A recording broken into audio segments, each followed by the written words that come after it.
Hi అండి. Welcome to Vaddi's diary. ఈరోజు పనంతా అయిన తర్వాత బ్లౌజ్ అయితే ఒకటి కట్ చేశానండి. కట్ చేసిన తర్వాత ఇంకా ఈ ముక్కలు ఉంటే దీన్ని ఒకటి క్రాస్ బెల్ట్కి కాదండి, ఉక్షల బెల్ట్కి కాజాల బట్టికి అన్నది కట్ చేస్తున్నాను. కట్ చేసేసి మిగిలినదంతా ఇంకా క్రాస్ బెల్ట్లకి అట్లకి కుట్టినప్పుడైతే నేను కట్ చేసుకుంటాను అన్నమాట. ఇవన్నీ ఒక పక్కన పెట్టేసి ఇప్పుడు ఇంకా పిల్లలకి అయితే కస్టర్డ్ ఉంటుంది కదా, అది చేస్తున్నాను అన్నమాట. పాలైతే గ్యాస్ మీద పెడుతున్నాను. ఒక పావు లీటర్ ఉంటాయండి ఇవి. పెట్టుకుని ఇదిగో నేను కస్టర్డ్ పౌడర్ తెచ్చానండి. ఆల్రెడీ వన్ టైం చేశాను, ఇది సెకండ్ టైం అన్నమాట. సమ్మర్లో పిల్స్బెర్రీ అయితే తెచ్చాను. ఇది నార్మల్ పిల్స్బెర్రీ ఉంటుంది కదా, అదైతే తీసుకొచ్చాను అన్నమాట. నార్మల్ వెనిలా ఫ్లేవరేనండి. ఇంకా ఇందులో మనకి చాలా ఫ్లేవర్స్ ఉన్నాయి. మ్యాంగో ఫ్లేవర్ ఉంది, అలాగే స్ట్రాబెర్రీ ఫ్లేవర్ ఉంది. నేను ఎప్పుడూ అయితే వెనిలా ఫ్లేవరే తెస్తాను కాబట్టి వెనిలా ఫ్లేవరే తీసుకొచ్చాను. అలాగే సబ్జాలు కటోరా కూడా నానబెట్టాను అన్నమాట. ఇవ్వండి, పాలు అయితే పొంగినాయి కదా. ఈ పాలు పొంగిన తర్వాత ఒక 5 మినిట్స్ అయితే మరగబెట్టాలండి. మరగబెడితే మనకి అంటే ఇవి ప్యాకెట్ పాలు కాదు, నార్మల్ గేదె పాలు అన్నమాట. అందుకని మరగబెడుతున్నాను అన్నమాట. ఒక 10 మినిట్స్ మరగబెట్టాను. కొంచెం పలచగా ఉంటాయి కాబట్టి. అవి ప్యాకెట్ పాలు అయితే మరగబెట్టక్కర్లేదు, చక్కగా చిక్కగా ఉంటాయి కాబట్టి అవి. ఇదిగోండి, నేనైతే దీంతో ఒక 3 స్పూన్స్ అయితే తీసుకున్నానండి. ఈ మిల్క్కి మనము దీన్ని ఉండలు లేకుండా కలుపుకోవాలి.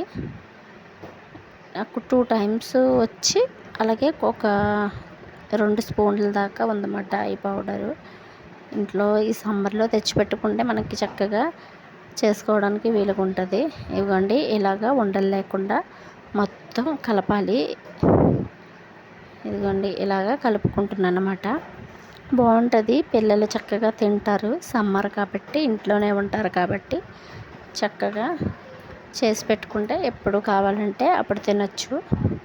అందుకని చేసేసి ఈవినింగ్ కల్లా కూల్ అవుతుంది కాబట్టి ఇంకప్పుడు చేస్తున్నాను అన్నమాట నేను. దీంట్లోకి ఒక బౌల్ అయితే షుగర్ అయితే వేసుకుంటున్నాను. అంతే, మనకు సరిపడగా. నాకైతే ఇంత సరిపోయింది అన్నమాట. మరిగిన తర్వాత మనము షుగర్ అయితే వేసుకుంటున్నాను. స్వీట్కి సరిపడా వేసుకోవాలి. మనకి ఎక్కువ స్వీట్ కావాలంటే కొంచెం ఎక్కువ వేసుకోవచ్చు. మాకైతే ఇది ఇంకా సగమే వేసాను.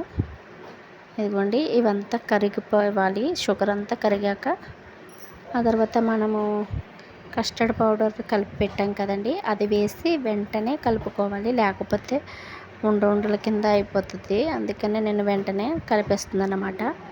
ఇది కలిపి ఒక 5 మినిట్స్ అయితే కలుపుకోవాలి ఇలాగా. అది మనకి తిక్కగా అవుతుంది కదా, అప్పుడు మనం పక్కకు పెట్టేసుకోవాలన్నమాట.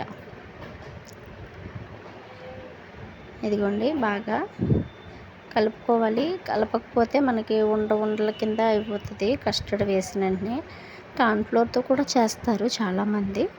నేనైతే కార్న్ఫ్లోర్తో చేయలేదులేండి, కస్టర్డ్ పౌడర్తోనే చేస్తున్నాను అన్నమాట. ఇదిగోండి, ఇలా తిక్కగా అయ్యేంత వరకు మనము గ్యాస్ మీద ఉంచి తర్వాత స్టవ్ ఆఫ్ చేసేసుకొని పక్కన పెట్టేసుకోవాలి. ఆ తర్వాత ఇదిగోండి, నేను ఫ్రూట్స్ ఏమీ లేవని డ్రై ఫ్రూట్స్ను ఓన్లీ బనానా ఉన్నాయని బనానా వేస్తున్నానండి. బనానాని నేను బాగా చిన్న చిన్న ముక్కల కింద కట్ చేసుకున్నాను అన్నమాట.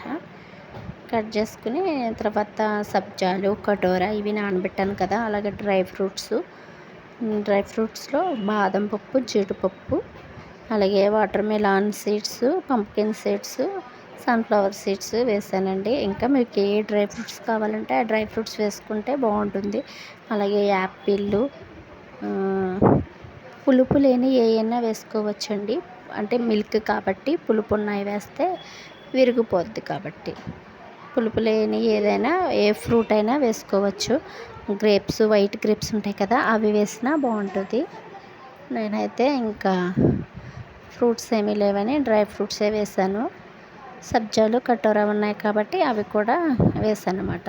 ఈ సమ్మర్లో సబ్జాలు కటోరా చలవ చేస్తుంది కాబట్టి ఇంకా నార్మల్గా అయితే వాటర్లో తాగుతాం కదా, సర్లే ఈసారి ఇంకా కస్టర్డ్లో వేద్దామని ఇంకా కస్టర్డ్లో వేసాను అన్నమాట. వేసుకుని ఇదిగోండి, బాగా మిక్స్ చేసుకుని ఫ్రిడ్జ్లో ఒక 2 అవర్స్ 3 అవర్స్ పెట్టుకుంటే బాగా కూల్ అవుతుంది. 1 అవర్ పెట్టుకున్నా కూల్ అయిపోద్ది. కానీ బాగా కూల్ అవ్వాక తింటేనే బాగుంటుంది సమ్మర్ కాబట్టి.